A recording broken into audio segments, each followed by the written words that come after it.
këtë uniform paraprakisht e ka marrë për arsye që ta shfrytëzoj për gjueti, a bëhet fjalë për këtë uniform. Po, kjo është ajo uniform. Zotëri gjyqtar, kjo është 285 ditë para ngjarjes në Banjës.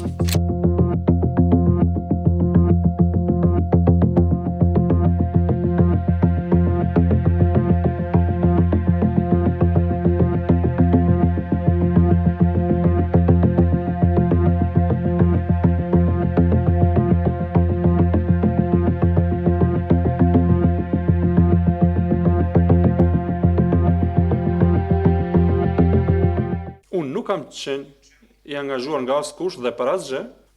Fotografia është bërë në shtëpinë time, jam fotografuar si për argëtim dhe ka qenë hera parë që shoh dhe që kam pas një uniform të tillë. Po të kisha më herët, me siguri se nuk do të ishte interesant për mua të bëj foto me uniform. Ajo fotografia është bërë në muajin dhjetor 2022. Këtë uniform paraprakisht e ka marrë për arsye që ta shfrytëzoj për gjueti.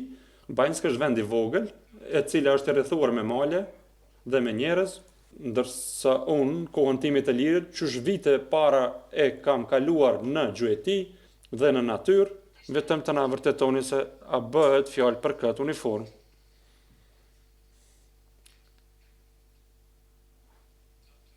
Po, kjo është ajo uniform. Kur i kam shiquar shkresat e lëndës, kam vrejtur se prokuroria ka ardhur drejt tek prova se ajo fotografi është bërë saktësisht me 13 dhjetor 2022. Zotëri gjyqtar, kjo është 285 ditë para ngjarjes në Banjës. Fatkeqësisht kam pasur kohë që të mendoj edhe për ditë, siç kam thënë, edhe tash e vërtetoj se ajo uniform nuk është as e ngjashme me uniformat të cilat janë përdorur në sulmin në Banjsk. Unë këtë uniform e kam veshur vetëm atëherë dhe kur më. Atë ditë, unë para orës 7 në mëngjes, kam ardhur nga vikendita në të cilën domethënë ditën e kaluar kam qenë aty dhe kam hyrë në ndërtesën banesore me 23 shtator. Unë kam ardhur rreth orës 9, domethënë në punë, në Rajska Banja, e kam filluar domethënë ndrimin tim të rregullt, domethënë që ka të bëjë me pompa, filtera, nxemje, ftohje.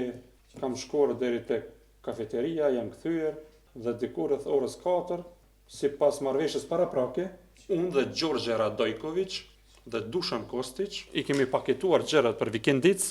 Po, ne kemi arritur tek Vikendica, është diku në distancë 4 km nga fshati Banjska, gjendet në fshatin Suhodol. Kemi ra për të fjetur. Diku rreth orës 3:30, nuk më kujtohet saktë koha, unë në për gjumë kam dëgjuar se Dušan Anxhelković ka biseduar me dikend në telefon, se bëhet fjalë për disa krisma.